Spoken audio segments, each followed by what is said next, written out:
ఒకవేళ ఆ విధంగా అప్పచెప్పినా నాణ్యత కలిగిన పనులు చేస్తున్నారంటే అది కూడా లేదు. ఎక్కడైనా ఆరోపణలు వచ్చినా ఫిర్యాదులు వచ్చినా వారిపైన చర్య తీసుకుంటున్నారంటే అది కూడా తీసుకోవడం లేదు. ఈ విధంగా మీరు చూస్తే బాగా పనిచేసే అధికారుల్ని ట్రాన్స్ఫర్ చేశారు. అదే మాదిరిగా ఎవరైతే వీళ్ళు మాట వింటారో వాళ్ళని పెట్టుకున్నారు. ఎక్కడైతే కమిషన్లు ఇస్తున్నారో 10% కమిషన్ తీసుకోవడం, లేకుంటే ఎంత కావాలంత కమిషన్ తీసుకోవడం, నాసిరకం పనులన్నీ చేయమనడం. అదే మరి అక్కడ చూస్తే కాంట్రాక్టర్లు కూడా వీళ్ళ మనుషులు పెట్టుకోవడం, వాళ్ళకి సబ్ కాంట్రాక్టర్ని వీళ్ళకి కావాల్సిన ఇవ్వడం. ఎక్కడికక్కడ మనం చూస్తే పెద్ద ఎత్తున అభివృద్ధి జరిగింది. ఇది చాలా దారుణం. ఇన్ని చేసిన తర్వాత వీళ్ళు చెప్పింది ప్రాజెక్టుల వల్ల పెద్ద ఎత్తున 1 కోటి ఎకరాలకు నీళ్లు ఇస్తామన్నారు. ఇటీవల వీళ్ళు మాట్లాడేది 1 కోటి ఎకరాలకు ఎక్కడ ఇచ్చారో చెప్పమంటే చెప్పే పరిస్థితి లేదు.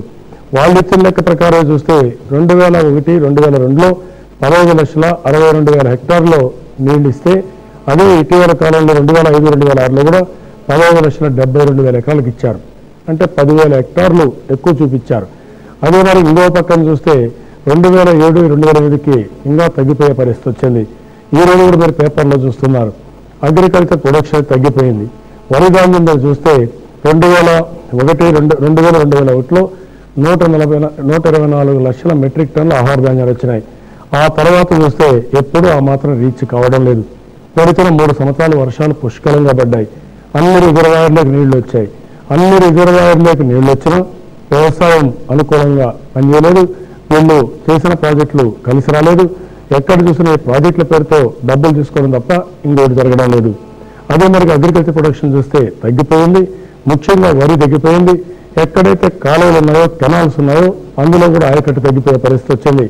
ఒక పక్క ఆయకట్టు తగ్గిపోతా ఉంది, ఒక పక్క వరి ధాన్యం ప్రొడక్షన్ తగ్గిపోతా ఉంది. ఇంకో పక్క చూస్తే గిట్టుబాటు ధర రాకుండా రైతు చాలా కష్టాల్లో ఉన్నారు. ఆ రోజు కూడా చెప్పింది రైతులకు అనుకూలించే విధంగా ఈ ప్రాజెక్టులు పోతామని నీళ్లు ఇస్తామని చెప్పిన ఈ కాంగ్రెస్ పార్టీ ఈ రోజు మనం చూస్తా ఉంటే ఈ ప్రాజెక్టు వల్ల నీళ్లు అదనంగా రావడం లేదు. ఒకవేళ వచ్చినా అవి సరిగా ఉపయోగపడడం లేదు. అంతేకాకుండా అవినీతి మాత్రం చెలవిడిగా జరుగుతోంది. అన్ని ప్రాజెక్టులు చూస్తే గట్లు పూర్తిగా కాంక్రీట్గా చేయలేకపోతున్నారు. ఎక్కడికక్కడ నేను చూశాను. నేను గుండ్లవాడ అయితే అదే మన వరంగల్కి వెళ్ళినప్పుడు ఎంత దారుణం అంటే 25% నీళ్లు మాత్రం వచ్చాయి. 25% నీళ్ళకే ఆ ప్రాజెక్టు కొట్టుకునే పరిస్థితి వచ్చింది. ఈ విధంగా ప్రతి ఒక్క ప్రాజెక్టు కూడా సరిగా కన్సాలిడేషన్ లేదు. సరైన మొరం కానీ ఆడ వాడాల్సిన సిమెంట్ కానీ అదే మాదిరిగా ఏవైతే రిక్రూట్మెంట్ వాడే రాళ్లు కానీ ఇవన్నీ సరిగా వాడడం లేదు. ఇంజనీరింగ్ డిజైన్స్ కూడా బాగా డిఫెక్ట్ ఉన్నాయి. ఇవన్నీ కూడా కాంట్రాక్టర్లకు ఉపయోగించే విధంగా ఉన్నాయి తప్ప ప్రభుత్వానికి ప్రజలకు ఉపయోగించే పరిస్థితి లేదు. ఇది చాలా దారుణమైన విషయం. ఇది మనందరం ఆలోచించుకోవాల్సిన అవసరం ఉంది. వీళ్ళు చేసిన అవినీతి వల్ల ప్రజలకు అప్పులు మిగిలాయి. ఈ డబ్బులు వాళ్ళ సొంత డబ్బులు కాదు. ఈ డబ్బులన్నీ ప్రజలు ట్యాక్స్ ద్వారా పే చేస్తున్నారు. వీళ్ళు అప్పులు కూడా తీసుకొస్తున్నారు. అప్పులు కూడా కట్టిన తర్వాత పే చేసిన తర్వాత రేపు మళ్ళా ట్యాక్సుల ద్వారా అప్పులు మనం తీర్చాలి. ఆ విధంగా అప్పులు తీర్చడం, నాసిరకం పనులు చేయడం. ఈ నాసిరకం పనుల వల్ల ఒక్కొక్కసారి ఒక ప్రాజెక్టు కొట్టుకొని పోతే కింద నుండి ఆయకట్టు పూర్తిగా సర్వనాశనం అయిపోతుంది. ఎక్కడ పంటలు కొట్టుకొని పోతున్నాయి, గ్రామాలు కొట్టుకొని పోతున్నాయి. ఈ పరిస్థితులు కూడా ఉన్నాయి. ఇవన్నీ చూసినప్పుడు ప్రజలకు భద్రత కరువవుతుంది. పంటలు కొట్టుకునే పరిస్థితి వస్తుంది. మళ్ళా ఆ ప్రాజెక్టు పోయిన వల్ల చాలా సమస్య వస్తూ ఉంది. కింద ఉండే వాళ్ళకు కూడా ఎప్పటికప్పుడు భయపడే పరిస్థితి వస్తూ ఉంది. ఇలాంటి సమస్యలు చాలా ఉన్నాయి. దీనిపైన ప్రజలు మీరు కూడా స్పందించాల్సిన అవసరం ఉంది. మీరు కూడా చెప్పాల్సిన అవసరం ఉంది. ఏ విధంగా చేస్తే ఈ ప్రభుత్వం పైన ఒత్తిడి చేయగలుగుతాం, ఏ విధంగా ఒత్తిడి చేసుకొస్తే ఈ ప్రాజెక్టులో నాణ్యత పెరుగుతుంది. నాణ్యత పెరిగిన దానివల్ల దీర్ఘకాలంలో ఆ ప్రాజెక్ట్స్ మనుగడ సాధ్యమవుతుందని చెప్పారని మీకు తెలియజేసుకుంటూ ఆ డైరెక్షన్లో మీరు క్వశ్చన్స్ అడగాల్సిందిగా ప్రతి ఒక్కరిని కోరుకుంటూ మీరు ఇచ్చే సూచనలు నేను తీసుకొని ఒక ప్రతిపక్ష నేతగా, ఒక అపోజిషన్ ఉండే పార్టీగా మేము ఏ కార్యక్రమాలు చేయాలని చేపడతాం. మేము చాలా స్పష్టంగా ఉన్నాం. ఈ అవినీతిని నియంత్రణ చేయాల్సిన అవసరం ఉంది. అవినీతిని కంట్రోల్ చేయాల్సిన అవసరం ఉంది. నాసిరకం పోయి మంచి పనులు చేయాల్సిన అవసరం ఉంది.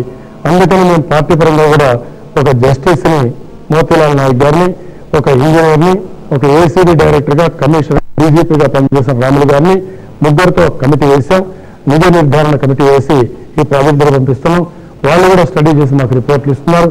దానిపైన కూడా ప్రభుత్వం మన ఒత్తిడి చేసుకొస్తున్నామని తెలియజేసుకుంటూ మరొక్కసారి నేను మిమ్మల్ని అందరూ ప్రార్థిస్తున్నాను. మీరు స్థానికంగా చూస్తూ ఉంటారు ఎలాంటి పనులు జరగవో మీరు కూడా సూచనలు ఇవ్వండి. ఆ సూచనల మేరకు మేము కూడా ఏం చేయాలో చేస్తామని తెలియజేసుకుంటూ ఆ విధంగా సూచనలు ఇస్తారని చెప్పి ఆశిస్తున్నాను. కాల్ తీసుకున్నామండి. రామచంద్రారెడ్డి గారు కడప నుంచి. హలో హలో చెప్పండి రామచంద్రారెడ్డి గారు. చెప్పండి సార్. నా రామచంద్రారెడ్డి కడప నుంచి మాట్లాడుతున్నాం సార్. రామచంద్రారెడ్డి గారు చెప్పండి సార్. ఇప్పుడు ప్రస్తుతం ఈ జనయజ్ఞ కార్యక్రమంలో కోట్లాది రూపాయల అవినీతి జరుగుతుందనేది అది బహిరంగ రహస్యం సార్. అదే అండి. రేపు మీ పార్టీ అధికారంలోకి వస్తే ఈ అవినీతిపై విచారణ జరిపించి ఆ విచారణలో బాధ్యులై చేరిన అధికారులు కానీ రాజకీయ నాయకులందరిపైన చర్యలు తీసుకుని ఈ జరిగిన అవినీతి డబ్బులందరినీ రికవరీ చేస్తారా? ఇంకొకటి సార్, రేపు మీ పార్టీ అధికారంలోకి వస్తే ఈ ప్రాజెక్టుల నిర్మాణం నత్తనడక జరుగుతుంది అనేది కొంచెం ప్రజల్లో కొంచెం అనుమానం ఉంది సార్. రేపు ఈ ప్రాజెక్టులన్నీ ప్రాంతీయ విభేదాలు లేకుండా వీటన్నిటిని కొనసాగించి అందరికీ సాగునీరు అందించే కార్యక్రమం ఏమన్నా చేసేదానికి మీ పార్టీ దగ్గర ఏమన్నా కార్యక్రమం ఏమన్నా ఉందా? చాలా సంతోషం గారు, చాలా మంచి క్వశ్చన్ అడిగారు. ఒకటి 46,000 కోట్లతో అయ్యే ప్రాజెక్టులు 1,36,000 చేశారు. ఇటీవల కాలంలో ప్రపంచం మొత్తం టెక్నాలజీస్ మారాయి, మెషిన్స్ మారాయి. దీనివల్ల పనులు కూడా చాలా శీఘ్రంగా చేసే అవకాశం వచ్చింది. ప్రొప్లైన్స్ కానీ, కాంక్రీట్ మెషిన్స్ కానీ, డిజైన్స్ కానీ ఇవన్నీ చాలా మారాయి. ఆ మారినప్పుడు డబ్బులు కూడా సద్వినియోగం పరిస్థితి వచ్చింది. ఒక ఉదాహరణ చెప్తున్నాను. కల్వకుర్తిలో వాళ్ళు పిలిచిన ప్రాజెక్ట్స్ చూస్తే మనం ఇవన్నీ కూడా గ్రౌండ్ లెవెల్లో రాళ్ళు అవన్నీ ఉంటాయి. మామూలుగా అవి ఎస్టిమేట్స్ చేస్తే తప్ప ఎవరికి అర్థం కాదు. అలాంటిది టర్న్కి కింద వాళ్ళకి ఇచ్చేసారు. ఆ విధంగా ఇచ్చి మొత్తం వాళ్ళకే ఇచ్చి ఆ విధంగా మొత్తం వాళ్ళంతా రాళ్ళు ఉన్నాయని చెప్పి మొత్తం ఎస్టిమేట్ చూస్తే 50 రూపాయలు 150 రూపాయలు ఎంతో క్యూబిక్ మీటర్కి ఇచ్చారు. అదే మేము అక్కడ పోయి చూస్తే చాలా వరకు తొవ్వారు కాలువలు. ఆ కాలువలో దిగాం. ఆ కాలువలు వాళ్ళు ఎక్కడైతే కిలోమీటర్ రాళ్ళు ఉన్నాయన్నారో 50%, 80% ఉన్నాయన్నారో అవన్నీ చూస్తే మామూలు మట్టి ఉంది.